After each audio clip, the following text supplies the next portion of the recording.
Ouvir a Renascença no trabalho é como um dia sem o chefe. O dia passa mais rápido e sem preocupações. Muito bom dia, agora são 10h19, é sexta-feira, é dia do Visto de Fora, a análise de dois jornalistas estrangeiros há muito a viver em Portugal, a Begonha Inigas e o Olivier Bonamici, a atualidade discutida aqui até às 11 horas, numa conversa moderada pelo jornalista da Renascença, Sérgio Costa. Cá estamos, bom dia. Bom dia, Sérgio. Bom dia. Como O Sérgio está há muito tempo em Portugal também. Sim, há 40 e tal anos, é verdade. E também no sul da Galiza. E também no sul da Galiza, Ou então costuma O estar... sul da Galiza é muito bom. Costuma estar bem no norte de Portugal, também podemos dizer isso, Begonha, não é? Exatamente. Sim. Costuma-se dizer que, enfim, dois países diferentes, mas a mesma nação. É o que se diz no norte de Portugal e também na Galiza, não é? Exatamente. Então eu vou embora, eu. Não, porque foste adotado. Obrigado. Muito bem. 24 de fevereiro, enfim, já passou um ano da invasão da Ucrânia pelas tropas russas. Muito rapidamente, Begonha e Olivier acreditavam há pouco mais de um ano que a Europa iria ser de novo palco de guerra? Muito rapidamente, só. Impensável. Isto há um ano mudou todo. Radicalmente. Mudou primeiro com a pandemia 3 e há um ano já foi um desastre total. Era impensável. Impensável, totalmente impensável. Olivier, também impensável, naturalmente. Sim, completamente impensável. Aliás, lembro muito bem, fizeram-nos a mesma pergunta após um ano do Covid. Exato. E dizíamos, era pensável, não estamos a viver num mundo impensável. E é sobre esse mundo impensável que vamos falar neste Visto de Fora, uma parceria Renascença-Euronet, a rede europeia de rádios. Euronet Plus. Há justamente um ano o mundo era surpreendido com a entrada das tropas russas na Ucrânia, com o regresso da guerra à Europa. Hoje, Volodymyr Zelensky veio garantir que este será o ano, 2023, será o ano da vitória da Ucrânia. É claro, por aqui que começamos. Begonha, o facto de a guerra durar há justamente um ano é por si só, desde já, uma derrota para Vladimir Putin? Não, eu vejo ao contrário. Vejo que sim, para Putin, exatamente.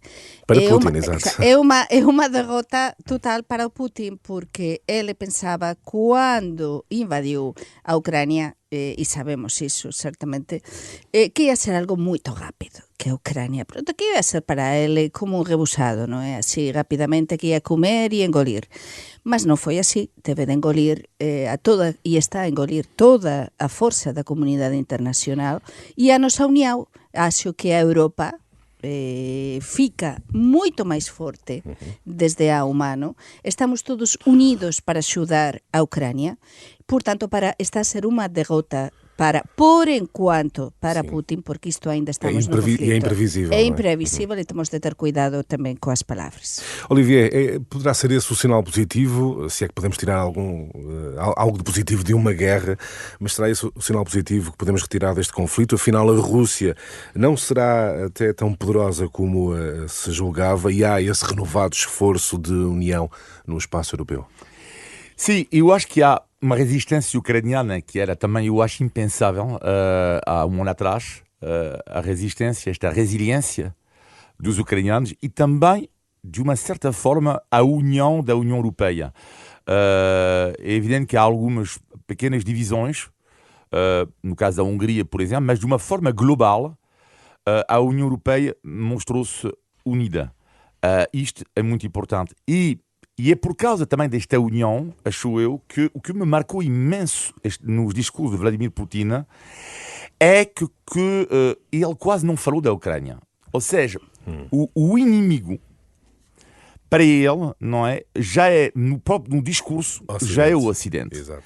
Porque de uma certa forma é melhor vender esta imagem ao povo russo do que vender o inimigo como a Ucrânia, porque afinal tem uma história em comum e é muito mais fácil ter como alvo o Ocidente. Isto para mim foi muito marcante. Mas esse discurso é também eventualmente a prova que o objetivo da Rússia está a falhar, não é?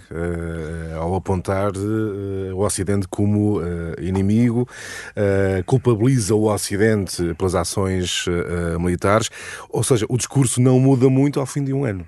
Não muda, mas eu estou a ver um Putin ainda mais longe da realidade. Quando acompanhamos este discurso do Putin, que acho que foi neste momento chave, um Putin que fica um Putin ainda mais megalómano, não quero dizer palhaço, mas uma pessoa que é uma marioneta, uma coisa incrível, não é? Como é que quer transmitir algo que realmente não se sustenta de nenhuma das maneiras, porque tudo o que ele queria fazer, não nos esqueçamos, era voltar à antiga União Soviética, de uma maneira diferente, mas voltar nesse espaço de influência, e por isso esta invasão da Ucrânia, porque ele considerava e considera que a Ucrânia é deles, não é? E como isso, depois, outros territórios. Mas para mim, Sérgio, se me permitires, há um problema aqui em tudo isto, e algo que me preocupa muitíssimo, que é o papel da China, o papel que pode vir a desenvolver a China, porque ainda não sabemos. Esta semana houve uma reunião muito importante entre o Putin e um enviado também chinês, importante, de primeira linha, e a China, como sempre, está a jogar esse doble papel, não é? De um lado e do outro. Em dois campos. Sim, e não sabemos se lá pode estar a chave. Mas eu queria referir um ponto em relação também ao discurso do Vladimir Putin, que eu toquei um pouco no assunto na última semana, e eu de facto admito que já não tenho muita paciência com o discurso da decadência, e considero-me agora decadente, mas confirmado mesmo, e com orgulho. Porque quando o Sr. Putin diz que a pedofilia, mas é a norma nas sociedades ocidentais, mas onde é que a pedofilia é completamente irreal? Não. Qual é o país onde a pedofilia é a norma nas sociedades? Qual é o país, mesmo tirando o Ocidente? Qual é o país? Além disso, claro que existe pedofilia na Rússia, como é evidente. Infelizmente é uma doença que não toca apenas o Ocidente. E depois ele diz, os padres no Ocidente abençoam os casamentos homossexuais. E pensei mesmo, realmente, o meu Deus não é o mesmo. Porque eu, não sei, o meu Deus a me ensinar que eu não estou em ninguém na vida. Será que o povo na Rússia toma as palavras de Putin como verdade absoluta? É que é impossível perceber, não é? Sim, isto é complicado perceber isto. No entanto, este discurso, porque é que eu acho interessante este discurso da decadência, o discurso habitual, que é cuidado, que é um discurso que para mim é pensado, porque ele é dirigido a quem? Ele é dirigido a uma parte do eleitorado, da extrema-direita, neste caso europeia, e não só, extrema-direita americana, porque Putin é apoiado por uma parte da extrema-esquerda na Europa e por uma parte da extrema-direita, por razões diferentes. Extrema-esquerda porque é o anti-imperialismo americano, e da extrema-direita por causa da tal ideia, da pedofilia, dos casamentos homossexuais e tudo isso. E ele sabe que vai haver eleições nos Estados Unidos. Pode haver mudanças em França daqui a algum tempo, poderá haver menos apoio à Ucrânia. Portanto, são jogadas ideológicas, mas reais. E cuidado com isto. Portanto, não é uma brincadeira este discurso. Aqui há uma rede por trás de tudo isto, e é verdade, uma rede ideológica, e acrescento, como dizia Olivier, porque temos o caso, concretamente, eu falo do meu país, de Espanha, não é? Como acontece com Podemos, que é sócio do partido do governo, do Partido Socialista Espanhol. Podemos não tem um posicionamento claro, precisamente, o apoio, por exemplo, à Ucrânia. Esse é um ponto interessante, Begonha, porque enfim, não há um posicionamento claro de muitos partidos da esquerda, e há muitos partidos da extrema-direita que olham até com alguns bons olhos para Moscovo, não é? Ou seja, exatamente o que dizia Olivier, mas neste caso concreto temos exemplos, temos o nosso primeiro-ministro, o Pedro Sánchez, o primeiro-ministro espanhol, que esteve ontem precisamente com o Vladimir Putin, com Zelensky, com Zelensky, esteve em Kiev, e precisamente mostrou neste aniversario, véspera do aniversario do primeiro aniversario da guerra e da invasão russa, mostrou o apoio de Espanha, do governo espanhol, e anunciou o envio de 6 Leopard. E, além de tudo isso, o apoio total e absoluto à Ucrânia, e disponível, Espanha disponível para ajudar e apoiar no que for preciso. E que acontece? Que os seus socios de governo de Podemos não concordam com isto, e claramente o seu posicionamento nunca foi a favor.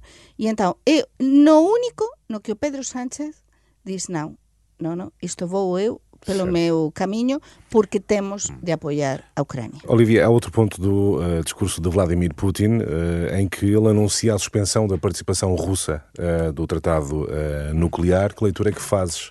E um anúncio que até surpreendeu, deixou algo surpreendido o próprio ministro russo dos Negócios Estrangeiros, que veio logo dizer que não era bem uma saída, era apenas uma suspensão, que, enfim, deixa entender que poderá voltar. Mas que leitura é que fazes? Eu faço uma leitura que para mim não é uma enorme surpresa, ou seja, os discursos por trás há sempre esta chantagem nuclear. Ele sabe muito bem que é algo que mete medo. E, aliás, é a força da Rússia. É evidente que fosse uma guerra convencional, seria diferente, não é? E sabemos que, sendo uma potência nuclear, ele vai fazer esta chantagem. Aliás, vimos a chantagem insuportável também, hoje, do senhor Medvedev, que diz que até as fronteiras da Polónia o conflito pode chegar. Tudo isto não passa de uma... Então foi importante, do teu ponto de vista também, Joe Biden ter estado esta semana em Kiev. Sim. Begonha. Decisivo, mas é uma maneira de dizer estamos cá, a comunidade internacional, a comunidade ocidental está convosco e vai continuar convosco, porque como explicaba Olivier antes, o papel dos Estados Unidos é decisivo. O papel neste momento dos Estados Unidos é decisivo porque a grande potencia. Nós como Europa, é verdade que unidos somos fortes e o estamos a demostrar. A Ursula von der Leyen desde o primeiro momento mostrou o apoio da Europa ao Zelensky, mas não é suficiente. E com os Estados Unidos estamos a criar esse bloco, essa nova, por desgraça, estás a criar outra vez, quando falava, no outro dia falava-se da Guerra Fria, de uma nova Guerra Fria. Parece uma coisa distante, mas está a voltar, não é? Mas está a voltar Exato. de um outro jeito, de uma outra maneira, mas por desgraça, aquilo que estudávamos nos livros de história, estamos a viver uma nova Guerra Fria, mas eu acho que ainda muito mais perigosa. Com mais incertezas, não é? Com muitas Exatamente. mais incertezas. Antes os atores estavam bem definidos, agora nem tanto. Olivia, perante tudo isto, deve a Europa assumir que há um renovado problema de segurança e deve pensar em reforçar os seus orçamentos de defesa? Sim, mas é isto que está a acontecer. Portanto, perceberam o erro nomeadamente da Alemanha, e a Alemanha está a investir, como evidente agora, percebeu-se o erro.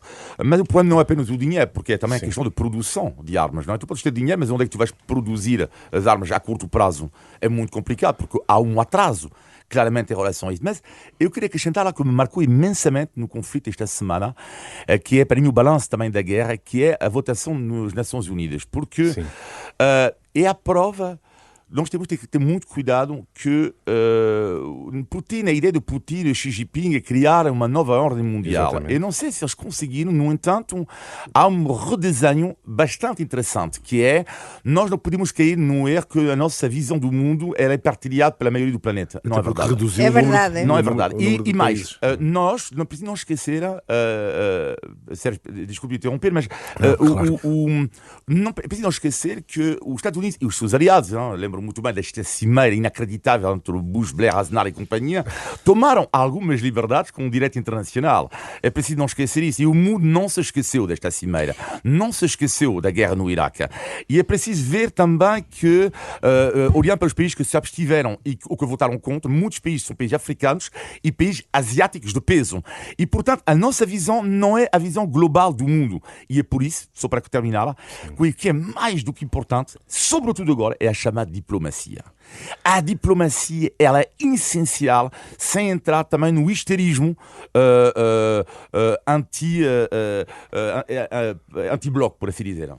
A diplomacia é essencial, concordo, é fundamental e espero e desejo, e imagino que sí que é así, que está a traballar en forza para tentar procurar unha solución desde há moito tempo, mas temos outro tema que non temos falado hoxe sobre ele dentro deste conflito, que são as consecuencias económicas. Para mí, outra das chaves do fin desta guerra e das chaves decisivas desa mudanza, desa nova orden internacional é precisamente as consecuencias económicas que está a ter nas nosas vidas en todo o mundo, en Occidente, mas que tamén pode ter na China atenção, e por isso eu tenho esperança, porque a China, grande parte do produto chinês, das influências da China estão no Ocidente. Se nós cada vez perdemos poder económico para poder comprar, para poder receber, é dizer,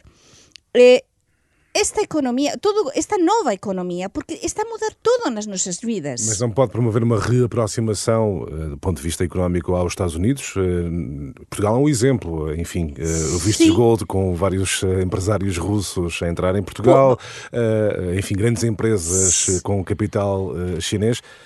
Isso entrará. Pode promover uma mudança, um regresso, uma reaproximação aos Estados Unidos? Eu penso que sim, eu penso que isso seria esperançador, não é?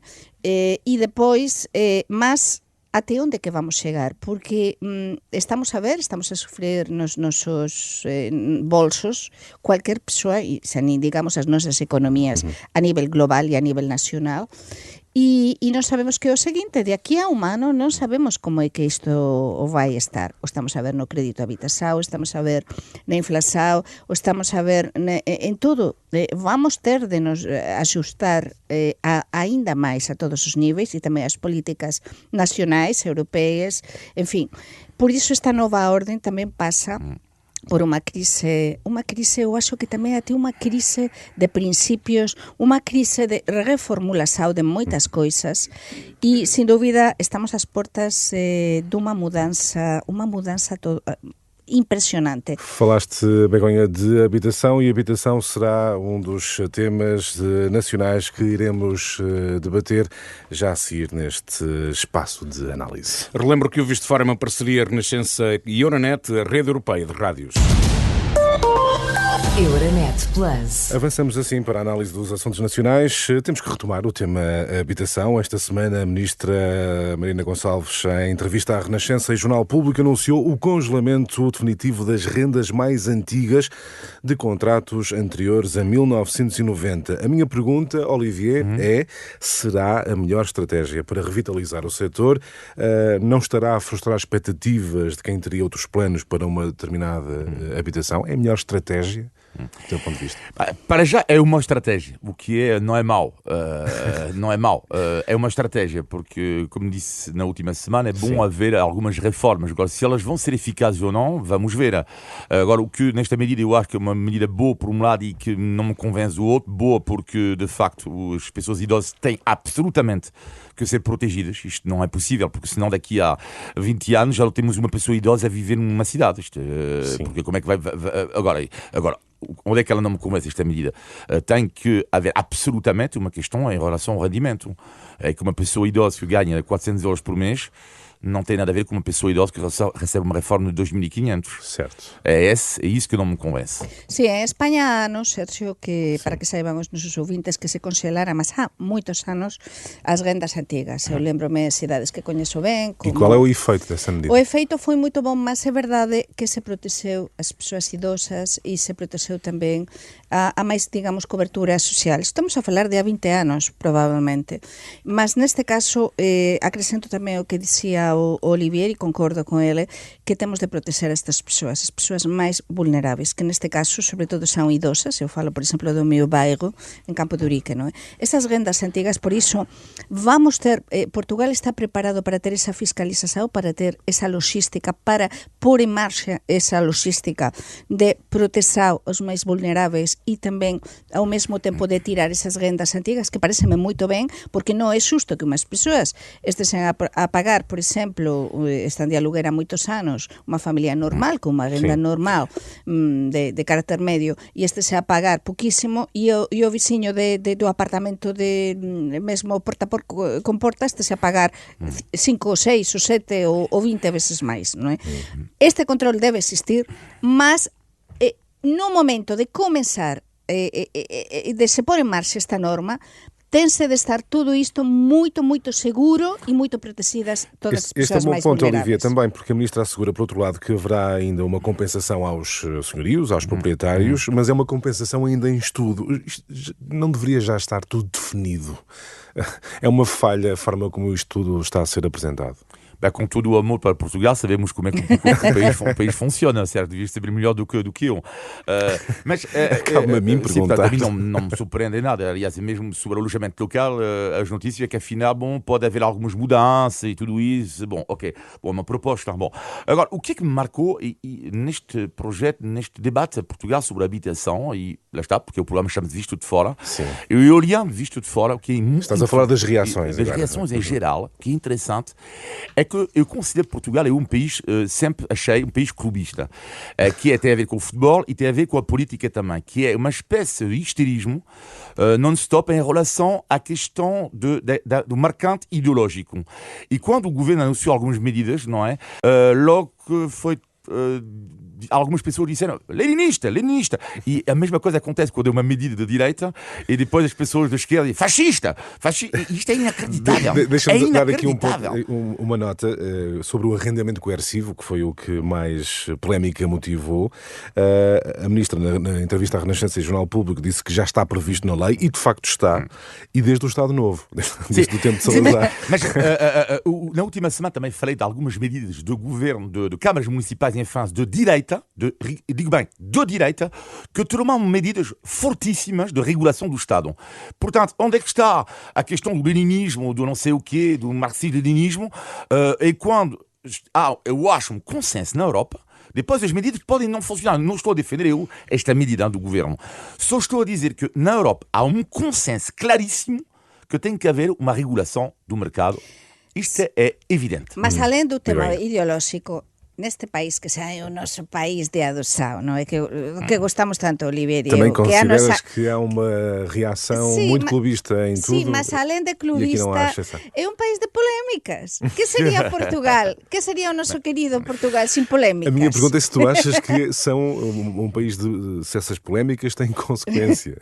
Tem consecuencias porque sempre que se faz algo ou que se promulga algo diferente ou se anuncia algo diferente, estamos quanto? Un mes a debatir e un comentarista ou comentador, outro comentador, nós tamén somos comentadores, non é? En todos lados a debatir os prós, os contras, nas televisões, nas radios, nos xornais, e pronto, isto é así, non sería Portugal. Mas eu quería acrescentar tamén que há unha coisa moito boa, todo isto que estamos a dizer negativamente, vamos tentar ser objetivos, que para iso estamos cá, que, por exemplo, unha coisa que non gosto nada do meu país, con o tema, por exemplo, das rendas ou dos propietarios, é o tema dos ocupas. Sim. É dizer, en Portugal, por sorte, crucemos os dedos para que non aconteça nunca. Este problema que temos en España é un problema terrível. É dizer, sobre todo en comunidades autónomas como a Cataluña, onde, por exemplo, a presidenta da Cámara Municipal de Cataluña, Ada Colau, foi unha defensora precisamente dos ocupas, non é?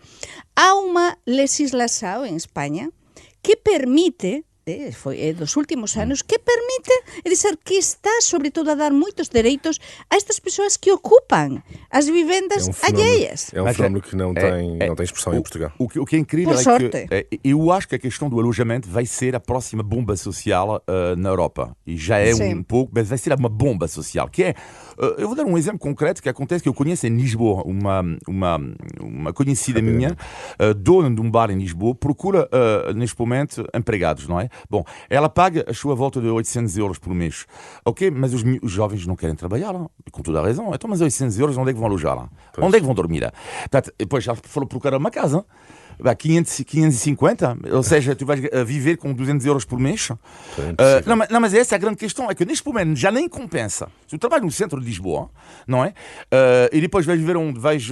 ou seja, isto é uma situação dramática porque é também como alojar as pessoas que trabalham e com, sobretudo para português gravíssimo, portanto, que são os ordenados. Eu recomendo, se me permitirem, rapidamente, eu recomendo um filme espanhol que precisamente foi nomeado para os premios Goya, dirigido por Juan Diego Boto e protagonizado por Penélope Cruz e por él, e por Luis Tosar, que se chama En los márgenes, nas margens, en portugués. Non sei se estreou, penso que non, ainda en Portugal, e fala precisamente deste fenómeno dos ocupas, tamén do fenómeno da vivenda, de ficar sin casa de ficar dos desahucios que como que se diz en portugués?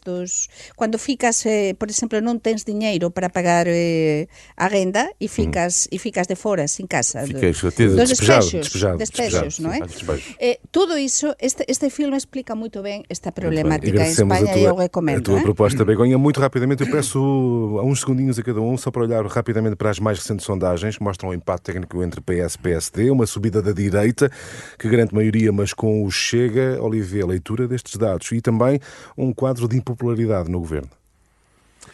Sim, rapidamente a confirmação que o PS não está a baixar, isto não é uma surpresa. Eu diria que é a subida dos três partidos que não são partidos tradicionais, o Chega, a Iniciativa Liberal e o Bloco de Esquerda. E depois eu diria que a principal para mim a questão é o que é que vai fazer, como vai fazer a direita com esta geringonça, que é possível porque o PSD vai ter que se pronunciar sobre o Chega, o IEL já disse que não quer do Chega, e portanto a direita está aqui perante uma questão interessante, que aliança para governar, porque eu acho que eles têm tudo para ganhar as próximas eleições, a direita, só que ganhar, ficar no primeiro lugar das eleições, não significa governar. Já aconteceu no passado. Isso é.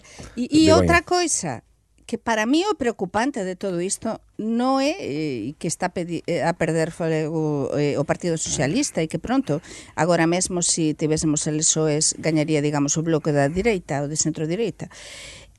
Aquí o problema é que as persoas non se revén nos líderes deses partidos de centro-direita, é dizer, están críticos con o goberno, non é?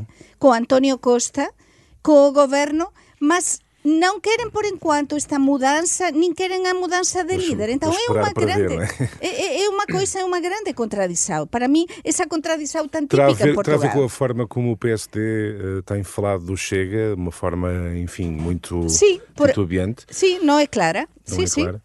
Não é clara. Falta o que dizia Oliver, clareza. Sim. Muito bem. Muito bem. Sabes como é que o meu avô dizia? É vir ao disco e toca o mesmo. Muito bem. Faltam 14 minutos para as 11 da manhã. Está na altura do Índice de Tugalidade. Portugal! Índice de Tugalidade. Eu, por acaso, não tenho a certeza que este índice de hoje não tenha já sido feito aqui há muito tempo. Se foi, eu peço imensa desculpa, porque eu acho imensa graça esta expressão. Vocês, como jornalistas, costumam tirar nabos da púcara? Nabos da? Da púcara. Da púcara. Sabem o que é uma púcara? Não. A púcara ou um púcaro pode ser tanto uma espécie de chávena, como pode ser um recipiente onde se cozinha. Nabos da púcara. Fogo. Em barro. Ele inventa, tenho certeza que ele inventa expressões. Sérgio, estou a inventar? Não está a inventar. Temos de tirar, pronto. Existe inclusivamente um prato português que é frango na púcara. Neste caso são nabos. E vocês jornalistas têm muito esse hábito de tirar nabos da púcara. É verdade. Nabos na pois púcara. Eu não sei, eu não conheço. Não. Seria inventar... ir buscar ir buscar os problemas, não é? Ir buscar, não é? Procurar para... procurar problemas. Procurar problemas. Complicar ainda mais. Não tem a ver com problemas. Tem a ver com procura, sim, mas não tem a ver com problemas. É uma situação em que alguém tenta descobrir um segredo ou então ir extrair uma informação de alguém. Exatamente. Não é? Mas que não quer revelar essa informação. Então vão tirar nabos da púcara, porque vão assim muito subtilmente, não é? Diria. Sim, isso fazemos muito. Vocês já tiraram nabos da púcara? Já muitas vezes. Muitas vezes. Perguntam-me vocês, então, mas porquê? De onde é que vem esta expressão? É que é a forma como se tiram os nabos cozidos num tacho. Neste caso pode ser na púcara, não é? Os nabos desfazem-se com grande facilidade. Então têm que ser tirados com muito cuidado, com muito cuidadinho. O que é bom com esta expressão, nabos na púcara, é que tu podes já fazer todos os anos a mesma, que nós nunca vamos lembrar. Por isso que... Mas isto non somos os jornalistas. Isto acho que tanto na Galiza como en Portugal somos especialistas nisto, non é? É a maneira de ser, de tirar nabos na púcara. Tentar así... Não, pelos vistos não tinha sido feito aqui, senão vocês lembravam-se. Portugal! Índice de Tugalidade. Temos 3 minutos e meio para o positivo e o negativo da semana. Começo por ti, Begonha, o teu negativo. Pois, xa que falamos de habitação, para mí o negativo é o problema que temos tan grave con a habitação, non só en Portugal, tamén en España, porque agora, con esta crise que temos, con esta guerra da Ucrania, estáse a reducir muitísimo, pelo menos en España, estáse a reducir muitísimo os créditos habitação, a contratação de créditos habitação, e cada vez temos máis problemas nas cidades grandes, pequenas, en cualquier cidade, en cualquier vila, mas sobre todo nas cidades, para alugar. É um problema, o da habitação, gravíssimo, gravíssimo. O teu negativo, Olivier? Bem, neste primeiro triste aniversário da guerra, uma palavra sobre as famílias todas ucranianas que estamos em Portugal, mas que estão em Portugal, que deixaram muitas vezes a família, que deixaram tudo, que tentam se adaptar a um novo país. E o Sr. Putin fala da nossa alegada decadência e vou falar disto como da indecência. Quando pessoas obrigadas a fugirem do seu país porque um país decidiu voltar a um imperialismo, para mim, eu chamo isto a indecência. Muito bem, Olivier. Muito bem. Vamos então ao teu... Eu preferia que o imperialismo fosse apenas o ato de beber imperiais. Pois sim. Muito bem. Vamos ao positivo.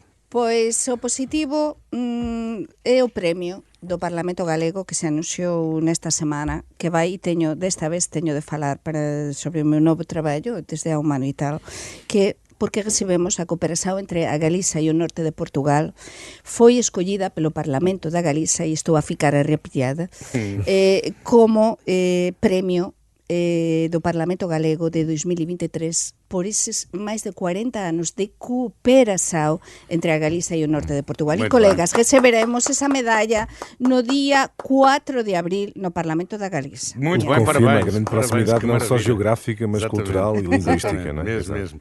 O teu positivo, Olivier? É um positivo que tem a ver com, eu gosto de falar dos hábitos que eu acho sempre curiosos do país do qual estou a viver há 25 anos, e há uma coisa extraordinária quando cheguei a Portugal a primeira vez há 25 anos, que é de repente, à tarde, 4 da tarde, não é? Estou bem numa rádio em Lisboa, e de repente vejo as pessoas todas saírem às 4 da tarde. Caramba, da empresa. Onde é que eles vão, para caramba? E é a cultura que não existe nos países francófonos, que é a cultura do lanche em Portugal. Okay. As pessoas, mesmo adultas, saem da empresa, vão comer uma sandes mista e um sumo de laranja. Ou um bolinho. E de repente, exatamente, bolinho. um bolo de arroz e um queijo. E então, esta cultura de lanche para mim foi extraordinária. E toda a gente, mas onde é que vocês vão? Vão lá, e há sempre alguém que super simpático que diz: queres alguma coisa? Portanto, esta cultura do lanche será o positivo, porque não existe nos países Lanchas, Olivier? Tu francófonos. lanchas? Nunca lancei Não, contigo? Isto não adoptei este... adoptei.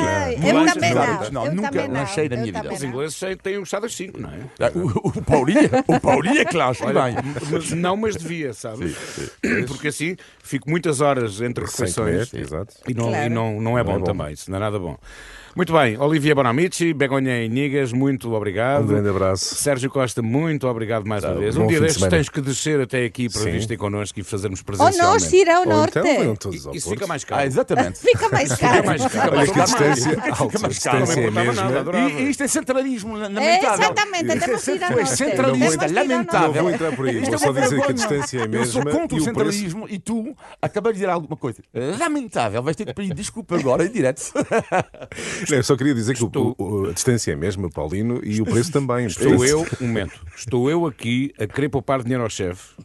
E sou atacado vilmente desta forma, porque aproveitaríamos uma semana em que a Begonha estaria na Galiza e irem daqui 2 pessoas é diferente do que vir uma. Portanto, é por As contas não portanto, podem. Mas acho que os nossos chefes vão Portanto, é gostar. uma questão de poupança. Mas deixa-me dizer que a Renascença é um bom exemplo de descentralização. Exatamente.